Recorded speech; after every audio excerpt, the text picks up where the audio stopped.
time check tayo, it's already 3:30 in the afternoon at ngayon ay nagpe-prepare tayo para sa kinabukasang event ng Philippine Red Cross at IFRC, funded by IFRC, para sa pag-payout ng mga beneficiary sa livelihood program. Alright, at ngayon nandito kami ay para mag-ayos ng lugar ng event place. Right, inaayos yung mga tarpaulin, mga ano. Alright, at itong mga tarp na kung saan yung mga gagawin. Right. Ito yung step 1, mag-registration muna ang mga beneficiary. At may mga step 2, step 3, step 4 hanggang sa makuha nila yung kanilang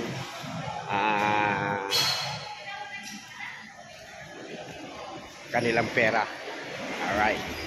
At abalan sila sa pag-aayos ng hello Sir Bride. Good afternoon. Alright. Alright. At dito sila ngayon para iayos na yung lugar para kinabukasan ready na. Uupo na lang yung mga beneficiary at kukuha ng pera. Alright. At syempre, ayan, tulong-tulong sila dyan. Tayo'y at syempre, wag nating kalimutan pasalamatan ang mga subscribers. Thank you. Sa mga silent viewers, maraming salamat. Sa mga OFW, maraming salamat. At sa mga magsusubscribe pa, maraming salamat sa inyo. At sana yung mga nakikinig ay mag-subscribe din sa ating YouTube channel, Kagolong TV. Yan. Ito ay para bukas na event. Ayan. Alright. Itong video natin ay i-continue natin bukas para makita nyo kung ano ang mga kaganapan sa pag-payout ng mga beneficiary sa livelihood program ng Philippine Red Cross funded by IFRC. Alright. Good afternoon, ma'am. Shout out kila ma'am dito sa Barangay San Roque. Shout out kay Kagawad Amoroso ng San Roque Batu. Alright. Sa YouTube channel to, ma'am. Sa YouTube channel, Kagolong TV. Yan. Ipapalabas na yung mga kagamitan natin dito ni Kagawad para ma-prepare na natin at mailagay na sa tamang lugar. Alright. Thank you. Ayan, si Sir Bray. Yan, isa sa mga bossing natin sa Philippine Red Cross Kamsor Chapter.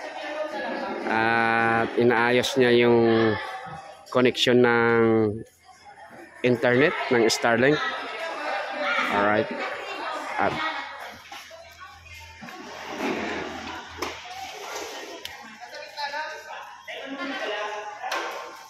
ayan, mga taga-nasyonal.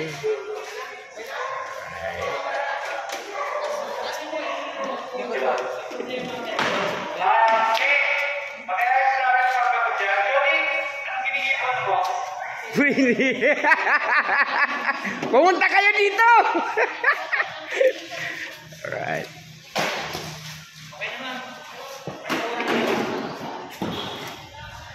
Oops.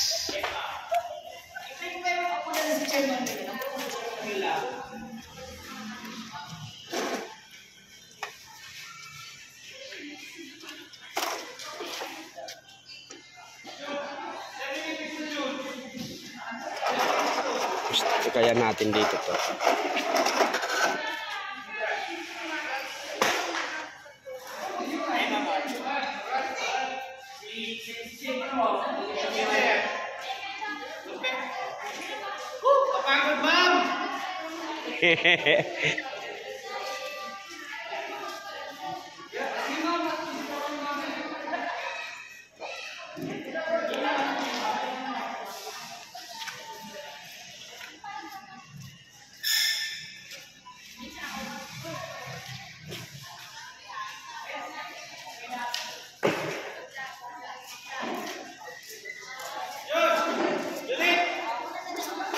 Alright, bukas na naman lang mga kagulong. Hello, ma'am. Alright.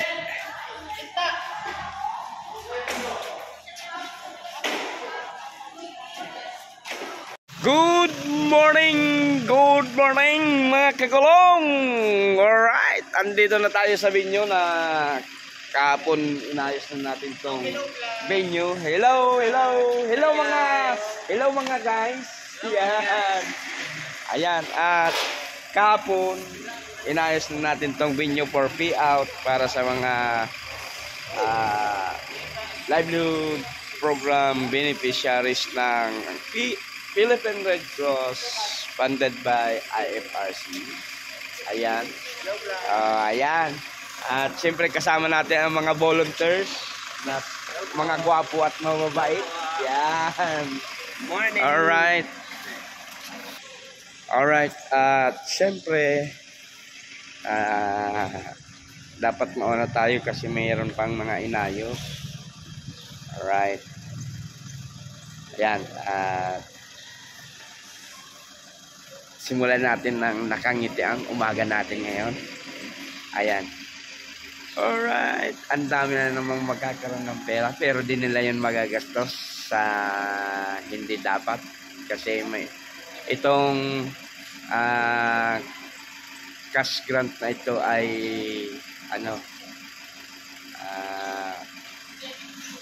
meron siyang kumbaga guidelines para kung saan mo gagamitin. At yung mga makakatanggap nito mga kagulong na assistance, conditional assistance, yan, may condition nag-undergo sila ng mga trainings tungkol sa mga livelihood programs. Halimbawa, yung napili mo na proposal ay mag-alaga ng baboy. May trainings ka doon para kung paano mag-alaga ng baboy, ganyan. Halimbawa, kung ikaw naman ay mag-aalaga ng mga tilapia o hito, mag-a-undergo ka rin ng training. Siyempre, provided yan ng Philippine Red Cross at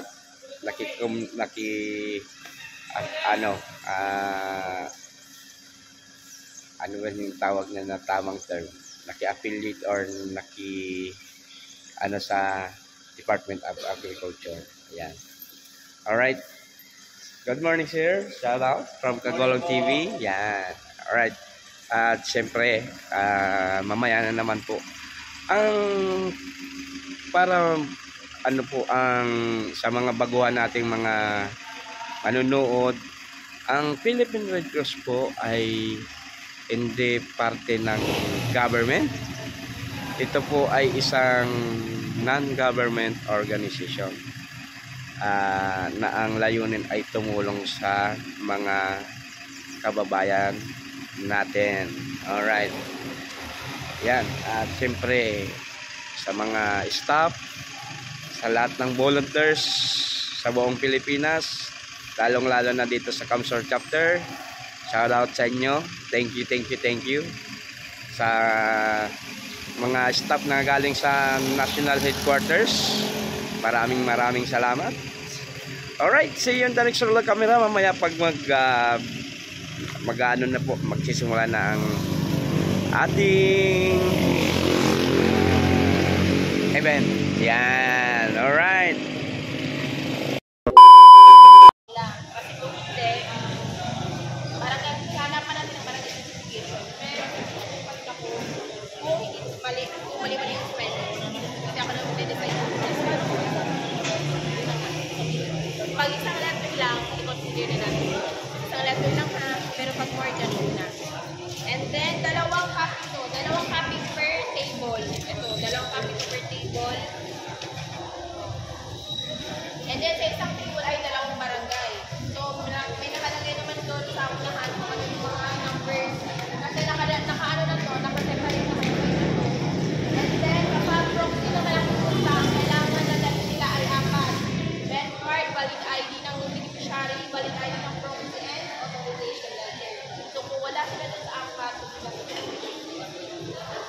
hanapin natin yung mga marker.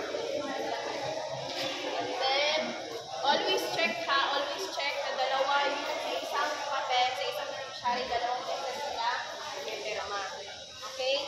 And then, kung wala silang signature, thumb mark lang. Ito signature, thumb mark. And then, again, pag proxy, ang nilalagay dito sa remarks, name ng proxy and ano yung relationship nila sa beneficiary. Pero yung signature dito pa din yan. At thumb mark as okay na ganyan sa registration. Go.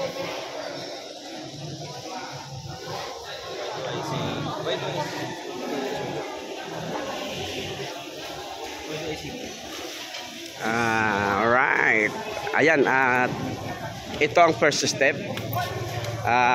Yung mga beneficiary na to ay magre-register muna dito. Then after that, hanapin na nila yung corresponding chair, seat, upuan nila. Kung beneficiaries, harap alright. muna kayo sa akin. Makinig po. Ano po ito? Tag po na yung isang pinahalo-halo na. Okay, so ganito po mangyayari. After nyo po mag-attendance, yan. Diretso na po kayo dito sa registration area. Kung mapapansin nyo po, may number. ano po yan? Meron po tayo yung ipang report. So, nandito sa Roque, Tagpulo, meron dyan mga numbers. So, ibig sabihin po, alimbawa dito po, sa table number 1, San Roque, ang lahat ng magre-register po dito is from 1 to 27. Tapos sa Tagpulo naman, 1 to 16. Tingnan nyo po yung mga Bin card. envelope po ninyo, may number po yan. May number yan. May mga number po yan. Okay? Yan. Ayan, San Roque 27. Dito kayo sa table na to. Mamaya, pag natapos na kayo dyan, Kung wala dito, kaya dito po ako makita yung nasa dyan. assist na lang. Kayo ma'am, naka-attendance na kayo doon? Magpila muna kayo doon ma'am. Isa lang po yung sample Tagpulo. Number ano kayo? 12. O, dito kayo sa table na to. Mamaya, pagkatapos nyo doon ma'am, mag-attendance doon. Dito kayo sa table na to.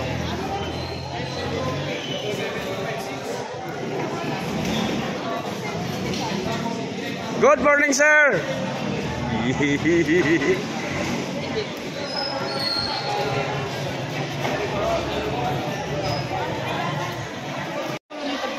Alright, back to camera roll ulit tayo mga kagulong. Nagre-registration na. Time check tayo, it's Thank you, Ma'am Audrey. 7 o'clock in the morning. Malondra, Ma'am Audrey. Technical. Ayan, nagre-registration na. Pagkatapos nito, kukuha na sila ng corresponding seats nila. May number na yan at alam na nila ang number nila. Doon na sila uupo at mag-aantay sila ng kanilang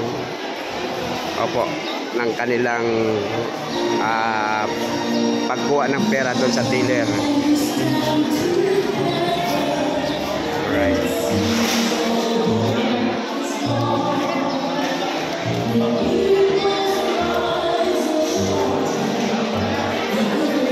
Hygiene box, yun po yung mga tinatawag. Ayan, tinatalakay yung mga services ng Red Cross ni Ma'am. Under disaster recovery na po kita. Okay, so naiintindihan po? Okay, so yan po ang programa po sa Services. Yan po ang mga beneficiaries ng livelihood program ng Philippine Red Cross funded by IFRC. Alright. At meron tayong 264 beneficiaries. Ang bawat isa sa kanila ay magre-receive ng 15,000 for conditional cash grant. Ayan. Alright.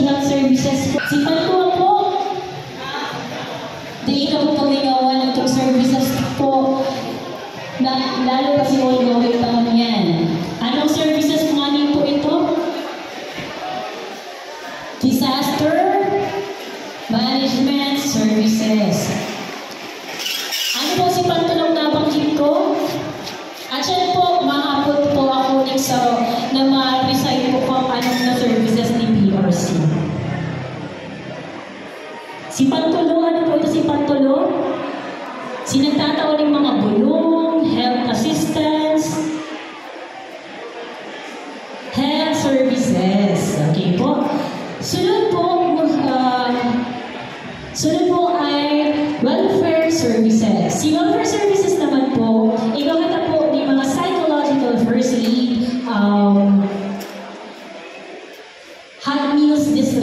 education, welfare desk, restoring family needs para po dumaan sa mga kapamilya or relative to pong mga nawawala during disaster and calamities. Sa po si welfare po sa program na po yung RFL or Restoring Family Needs. Ayan, ang mga nakapulang nakaupo ay mga beneficiary yan, mga kagulong. Total of 264 beneficiaries na magkakaroon ng cash grant assistance ng 15,000 para sa kanilang livelihood sa paghahanap buhay. Tulad ng paglagay ng sari-sari store, pag-alaga ng baboy, pag-alaga ng manok, pag-alaga ng kambing, baka, ganyan. Alright. At yan pala mga kagulong, hindi yan ibibigay ng basta-basta. Imumonitor pa rin yan ng Philippine Red Cross kung saan napunta yung 15,000 at nakadepende yon sa kanilang proposals. Kasi kung ano ang proposals mo, mag-undergo ka ng training, halimbawa sa pagtinda ng sari-sari store.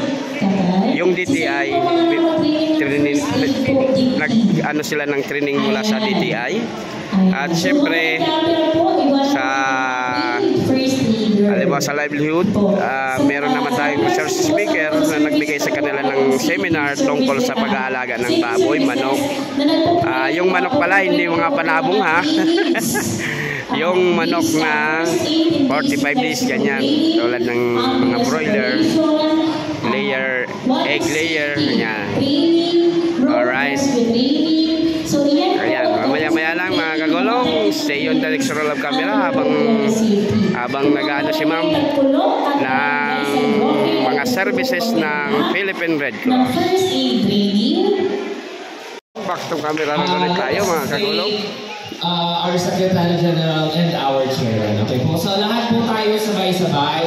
Thank you SG, thank you Chairman. Okay po, so on the count of 3, wait lang po. Thank you Chairman, thank you SG. Okay po, pakapaan. Okay po, and we'll have the photo opportunity po. Sige po, pa-picture po tayo with our OSC, PRC staff, their board of directors. Kaway-kaway! Kaway-kaway! And also our LG, Kagawad, and also barangay captains, and also mayor. Okay na po.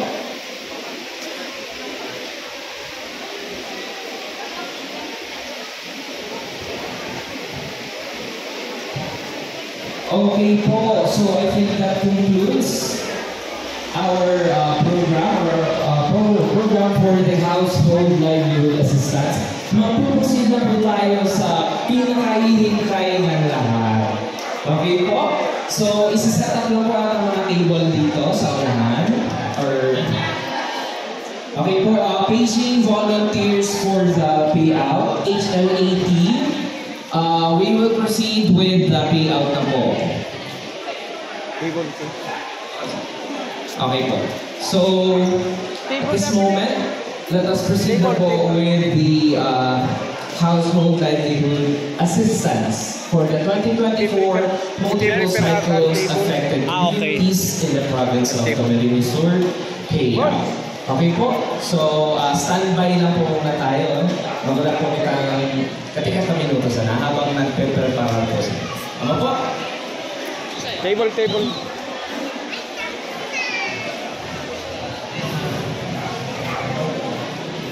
Sa ulas! Ready na po lahat? Isang malakas! Ready na na! Okay, so mag-set up lang po tayo. Then may mga number naman na po kayo, no? Alam niyo na yung mga sunod-sunod. Again po, ulitin ko yung lahat po na may color yellow sa bed card is kailangan dumaan sa step number 3, exit survey interview.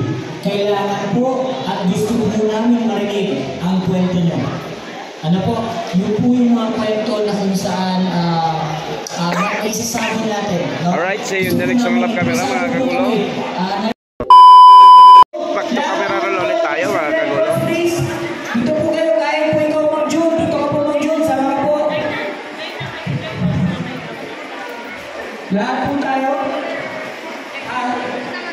Sir Julian, our work director, sir.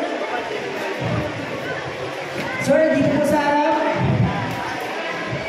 Ayan, bago magbigayan, magpipicture-picture muna sila. So lahat po ng Ayan. itataas mo natin. At ayan, lahat yan mga kagulong na mga beneficiaries ay makakatanggap ng 15,000. A total of 264 beneficiaries mula sa Red Cross at IFRC. Alright. Ang saya-saya. Meron silang hanap buhay. Yan. May mga mag-aalaga ng baboy, kambing, at maglalagay ng sari-sari store. Meron namang mag-aalaga ng tilapia, hito. Salamat SG and salamat Chairman. The count of three. And syempre IFRC. Salamat SG, salamat Chairman, and salamat IFRC. The count of three. And 3, 2, 1. Salamat SG, salamat Chairman, and salamat IFRC.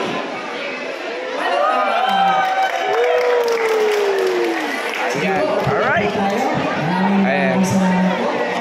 Ayan, mga kagulong.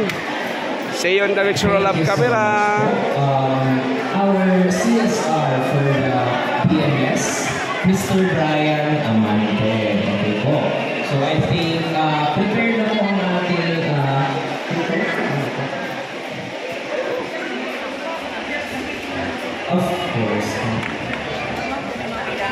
Of course, once again, I think nandito na po ang staff ng Philcos. Thank you rin po, Philcos, for being present in our activity today. Ngayon po, linawang ko sa nakotro, so magiging proseso ka payout. Okay po? Okay po. So, agkuman po mga volunteers na mag-assist ka ninyo kung sisay na po ya sunod. Amo po, sadi po ya una, agko mga teller, ako naman po nakabutang.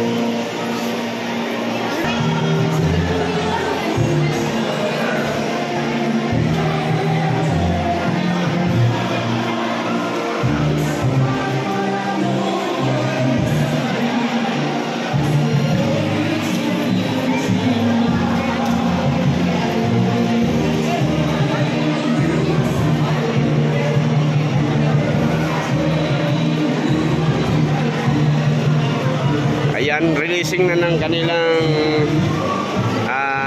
pera para ipambili para sa kanilang ikabubuhay. Alright.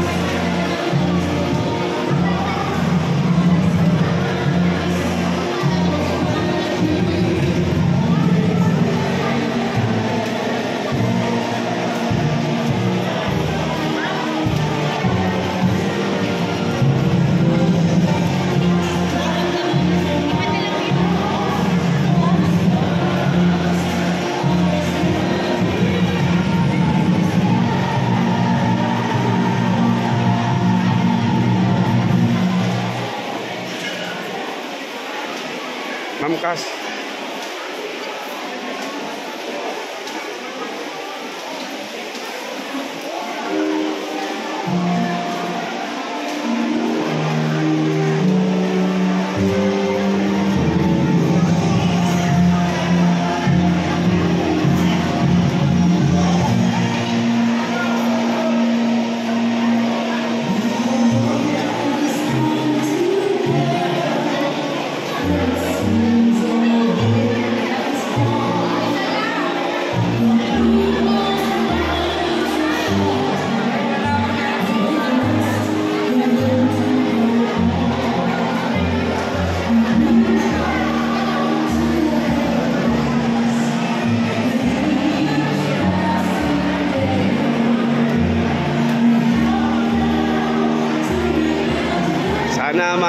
mapatama nila ang kanilang pera para mapaunlad nila ang kanilang proposals na negosyo, mga kagulong.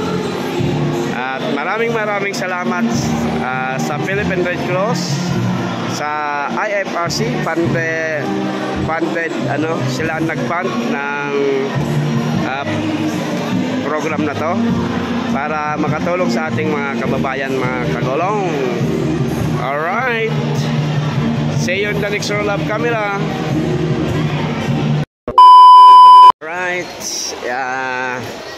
mabilis na lang to, mga kagulong.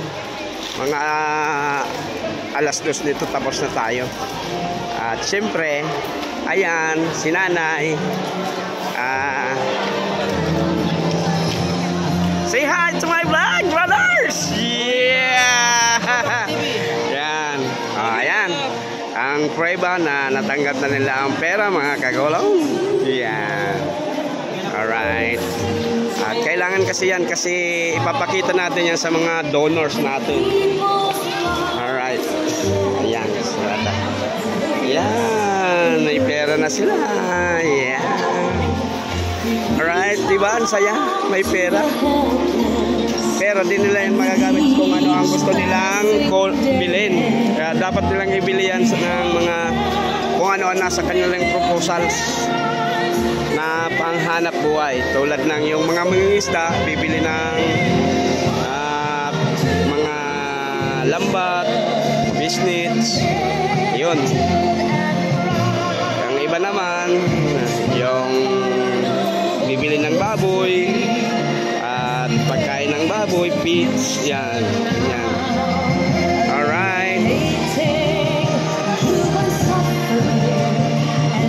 Lifting human dignity, every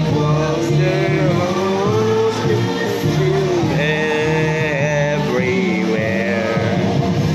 The Red Cross and tomorrow, always there. Alright. See you in the next roll up camera, mga kagulong.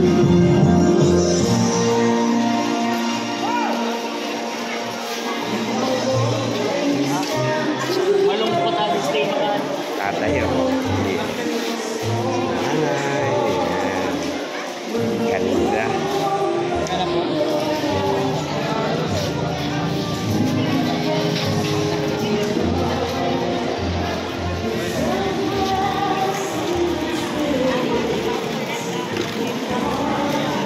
Interview ka, Che? Okay. Alright. See you on the next roll of camera, mga kagulong. Alright. Back to camera roll ulit tayo, mga kagulong. Ayan. Tapos na tayo sa distribution, sa payout. At meron na lang mga ini-interview tungkol sa kung ano ang nararamdaman nila mula ng makuha nila yung pera. At ayun, magkakaroon muna ng briefing yung mga volunteers. Ayan, at syempre bago tayo magtapos, pasasalamat sa mga subscribers na nagtapos ng ating mga videos, sa mga silent viewers, sa mga bagong manonood ng ating videos. Sana po mag-subscribe po kayo. Sa mga OFW, maraming salamat. Sa aking mga kapatid at kapamilya, sa inyong suporta, maraming salamat. Lalong-lalo na sa mga hindi nag-i-skip ng ads, maraming salamat. Diyan po tayo magkakaroon ng revenue. Maraming salamat po sa inyo. At syempre, aking panalangin na sana nasa mabuting kalagayan at magandang kalusugan po kayo lahat, mga kagulong. Hanggang dito na lang. Thank you so much. Maraming salamat. Diyos mabalos.